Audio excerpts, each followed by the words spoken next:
stand here on behalf of my party, the All India Trinamool Congress. कोई बात नहीं, वो मेरे LOP है, वो ऑलरेडी मुझे सुन चुके हैं, वो मेरे LOP है. Honorable Speaker, sir, my esteemed colleagues, in this 18th Lok Sabha, I stand here on behalf of my party, the All India Trinamool Congress, to speak on the Honorable President's address.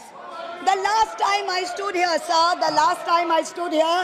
I was not allowed to speak.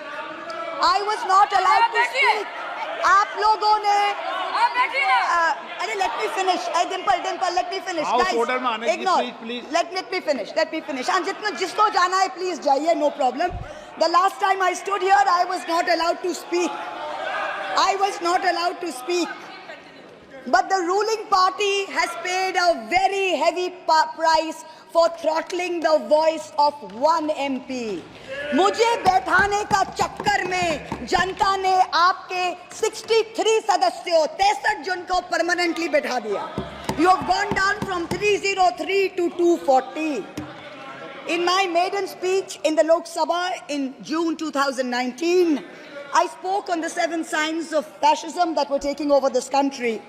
5 years to the date, on June 27, 2024, this House saw the unprecedented scene of the marshals welcoming the President of India, the Honorable President, with a Sengol in their hand.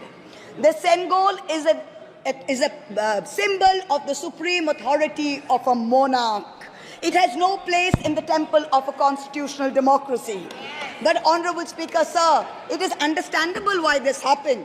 Because the BJP has still not understood that their 303 brute majority, their Rajtantra, has been reduced to a 240-seat minority by the Loktantra. They are still living in the world of the Sengol.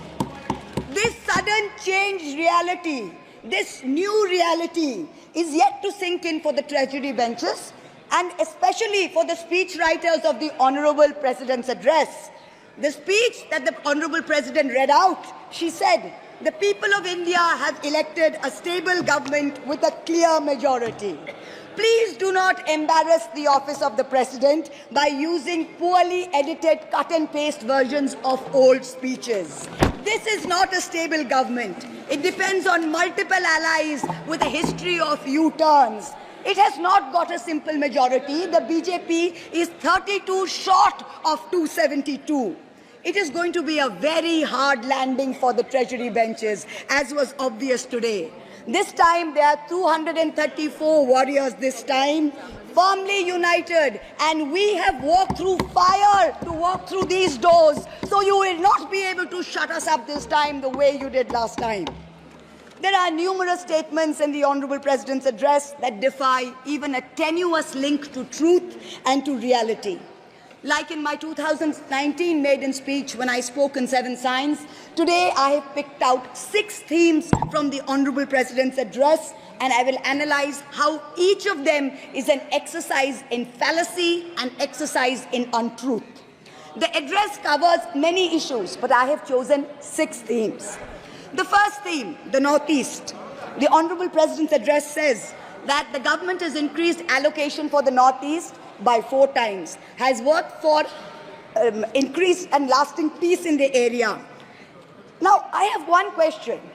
Why is the word Manipur nowhere in the speech? Why do we refer to the generic Northeast?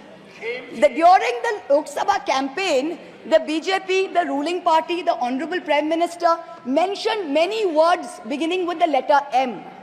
Musalman, Mullah, Madrasa, Mughal, Mutton, Machli, Mujra, Mangal Sutra, but not once did they mention Manipur.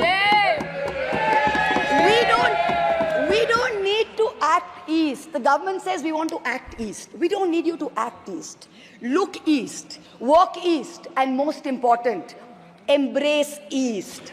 I stand here for my brothers and sisters of Manipur, and I quote the revolutionary poet Pablo Neruda. One morning the bonfires leapt out of the earth. One morning the bonfires leapt out of the earth, devouring human beings. And from then on the fire, from then on blood. Come, see the blood on the streets. Come, see the blood in the streets. Please go to Manipur, see the blood in the streets. The second theme in the President's address, women empowerment. The speech says, women in our country have been demanding greater representation in the Lok Sabha and Vidhan Sabhas, and today they stand empowered by the Women's Reservation Act. This is a complete untruth. Firstly, you conveniently delayed reservation for women in parliament because you actually fear women. Yes. You fear Nari Shakti. Yes. You want their support, but you certainly don't want us here. The 17th Lok Sabha had 78 women, 14.3%. The 18th Lok Sabha, this Lok Sabha has only 74 women. Yes. 4 women less than last time, only 13.6%. The ruling party, the BJP, had called a special session to bring in the Women's Reservation Bill. They have got a shameful 30 women MPs out of 240, only 12.5%. It is only Mamata Banerjee's Trinamool Congress that in 2019 had 37%, and even this time has got 38%. The President's address talks of a comprehensive campaign by the government to enrich and make 3 crore women Lakhpati Didis. All that we have seen so far is a far more comprehensive campaign to make 1 Arabpati Dada. I'm sure I don't need to take his name in this house. I'm sure we all know who we are talking about. The third theme, Kashmir. The address mentions that after decades of shutdowns and strikes, the Kashmir Valley has voted in an atmosphere of stability and security.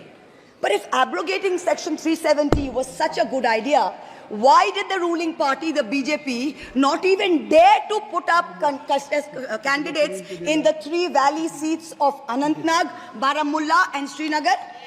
If 370 was such a big deal and you were going to campaign on the basis of 370, you did not even dare to fight the seats. The Kashmir Valley has voted in MPs who were against your 2019 decision.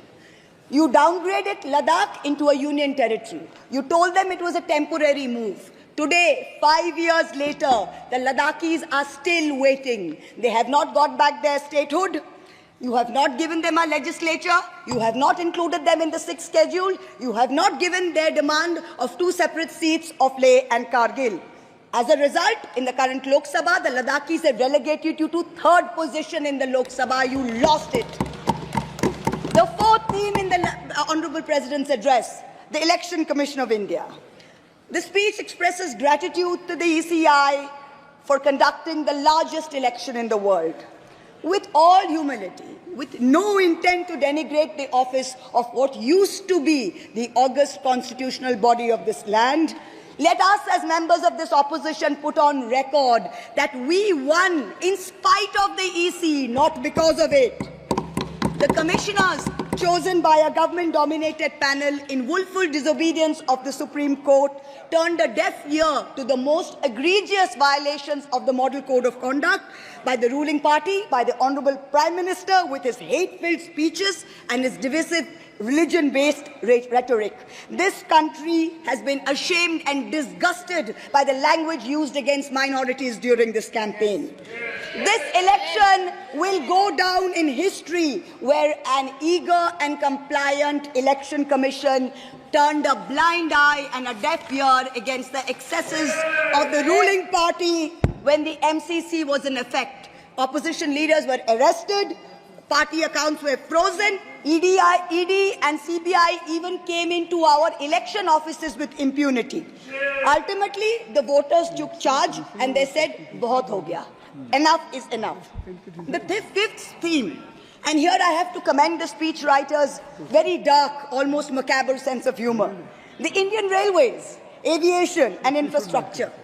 The address says that work on the Ahmedabad-Mumbai bullet train is going on at a fast pace, and Indian Railways is doing feasibility studies for bullet train corridors in the north, in the south, in the east of India.